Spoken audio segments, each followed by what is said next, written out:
Good morning, students. How are you all? Fine. Okay, very nice. Students, now is the session of economics. Okay, every day you are joining this session with pleasure, and I think you may be learning something from these video sessions. Okay.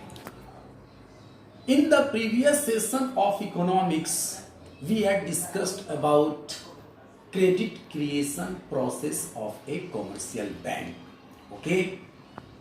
In that very discussion, we came to learn that on the basis of initial deposit, a commercial bank increases the demand deposits or creates credit several times more than the amount of deposited initially. Okay, and as many times a commercial bank creates demand deposits or creates credit by offering the loans, that many times there is a rise in supply of money. Here a question may be asked, why does a commercial bank like to create credit maximum number of times? Simple to answer, in order to maximize profit.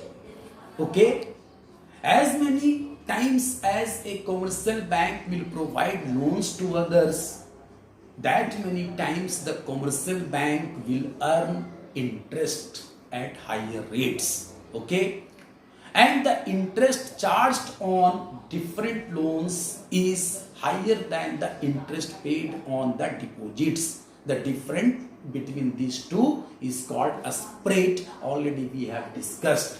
Okay, so a commercial bank simply expands or increases its spread, leading to maximization of profit through a process of credit creation. Okay, it simply acts as a business enterprise to maximize the profit through credit creation, mainly through credit creation. Okay, other ways also to earn profit by a commercial bank, but the main process of generating profit is the credit creation, through which the loans are offered and higher rate of interest is charged in comparison to the interest paid on deposits. Okay, students, you know, except the central bank is not involved in credit creation process because it is the apex authority of the monetary and banking system. In fact, it controls and regulates the banking system or monetary system. So, except the central bank, almost all the commercial banks of an economy are engaged in the process of credit creation, due to which the supply of money in the economy increases.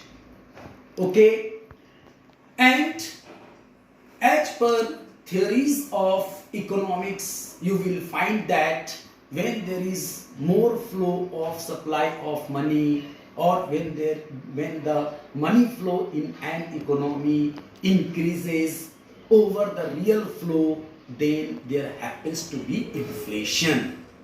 Okay, that means if the credit creation process of the commercial banks is not restricted or controlled within a limit, then it will lead to higher inflation in the economy, consequencing so many adverse effects. It will have so many repercussions. Okay, so it becomes sometimes essential for the central bank to control the money supply in the economy by checking credit creating activity of the commercial banks, or the central bank in fact controls credit creation activities of all the commercial banks. Okay, now the question arises, how does the central bank control credit creation of the commercial banks. There are several instruments and there are several ways. Okay. So whatever measures are adopted by the central bank to control credit creation of the commercial banks are categorized between the two, called quantitative control measures and qualitative control measures. Okay. The quantitative control measures are those monetary measures adopted by the central bank or RBI which focus on overall supply of money in the economy, or these measures are adopted to influence the total money supply in an economy. Okay. What are these measures which come under quantitative control measures? These measures are basically of three types. First, the two policy rates. Second, the two policy ratios. And third, the open market operations, which we shall discuss one by one. Okay. So let us first understand quantitative control measures, but have a little knowledge about qualitative control measures also before that. The qualitative control measures are those monetary measures adopted by the central bank which influence the supply of money on selected basis. It does not influence overall supply of the economy, but it focuses on some select areas, select sectors wherein it is important to control the supply of money. Okay. The qualitative control measures also we shall discuss later on, but before that let us discuss the quantitative control measures of the central bank. Under quantitative control measures of the central bank, the first important measure is the two policy rates. What are the two rates, the two policy rates which are used by the central bank? You know, these two rates are the bank rate and repo rate. Okay. You know, students, bank rate and repo rate both are the rate of interest at which the commercial banks borrow from the central bank to create credit or to meet its business expenses, its business requirements, or to meet its liabilities. Students, in fact, the bank rate and repo rate both are the rate of interest at which the central bank offers loans to the commercial banks. However, there are some basic differences between these two rates, such as the bank rate is the rate at which the central bank offers loans to commercial bank without collateral, without any securities. But the repo rate is the rate at which the commercial bank offers short-term loans to commercial banks not without collateral or securities. Okay. The second one, the bank rate in fact ensures the availability of cash with a commercial bank to meet its immediate liabilities. Immediate cash crunch if arises with a commercial bank, then it can borrow funds, it can borrow money from the central bank at bank rate. Okay, so long as repo rate is concerned, the repo rate is the rate at which the commercial bank offers short-term loan. It is not related to immediate cash crunch of a commercial bank. However, at both the rates, the commercial banks usually borrow from the central bank to increase their credit creating capacity. Okay. Now suppose the credit creation has taken place up to a larger level, and there has been an expansion in supply of money, and suppose the rate of inflation is rising, is mounting. Okay.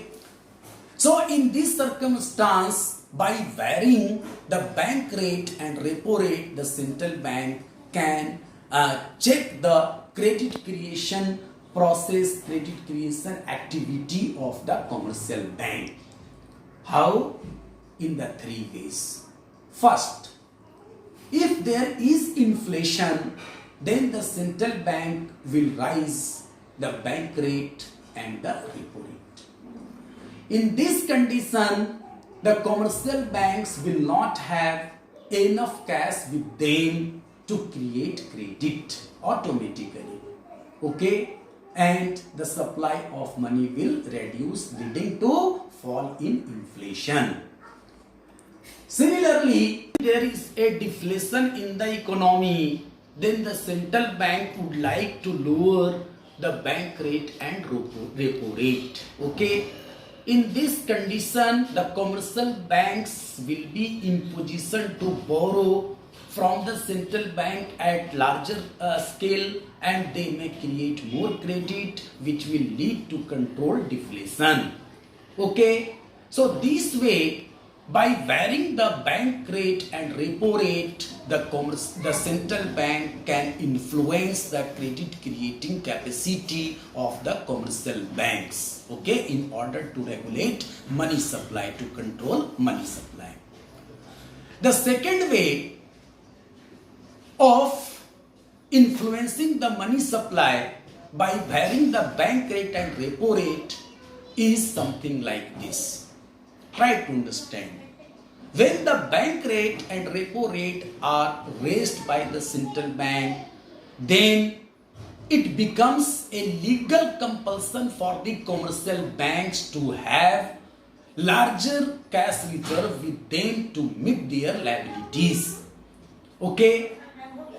And certainly, if they need to keep larger reserve of cash to meet their liability as per directives of the central bank, then they will have a less surplus fund to create credit. Okay? So, by raising the bank rate and repo rate, the credit creating capacity of the commercial banks can be reduced, and inflation can be kept under control. Just reverse can be done during deflation by lowering the bank rate and repo rate. There will be a requirement of keeping the reserve of cash at minimum level. The commercial banks will have sufficient surplus fund to create credit, and this way the deflation will also be controlled. Okay, this is the second way in which the credit creating capacity of the commercial banks can be reduced, reducing the money supply in the economy. The third, try to understand, when the bank rate and repo rate both are raised by the central bank, then what happens? The market rate of interest also normally rises. As a result of which, general borrowings from the commercial banks by the households and investors both become costlier. Certainly, if the bank rate and repo rate also become high, as a result of which there will be reduction in household consumption demand as well as investment demand, which are the two components of aggregate demand, right? So, by raising the bank rate and repo rate, the aggregate demand can be minimized, can be lowered, leading to check on inflation. Just reverse will happen. By reducing the bank rate and repo rate, the consumption demand and investment demand both can be increased, or aggregate demand can be increased, which may which may control, which may reduce deflation. Okay, so till now we have discussed that by varying the bank rate and repo rate, the central bank can control credit creating capacity of the commercial banks and check the money supply in the economy to keep the pressures of inflation and deflation under control. You know, students, there is one reverse repo rate also. What is this reverse repo rate? Simply try to understand. This is also the rate of interest at which the central bank accepts deposits from the commercial banks. Whenever the commercial banks are having enough surplus fund with them, then they usually like to deposit them with the central bank by offering the securities. Then the reverse repo rate, it is said reverse repo rate. Okay, simply the rate at which the central bank can accept deposits from the commercial banks. When there is inflation, then what happens? This reverse repo rate is raised so that the commercial banks can make maximum deposits with the central bank. As a result of this, they will have less amount of cash to create credit. Okay, so students, we may conclude that the bank rate, repo rate, reverse repo rate, etc.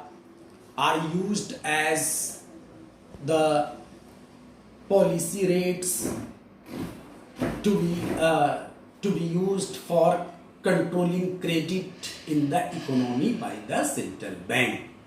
Okay, and now I would like to finish my lecture.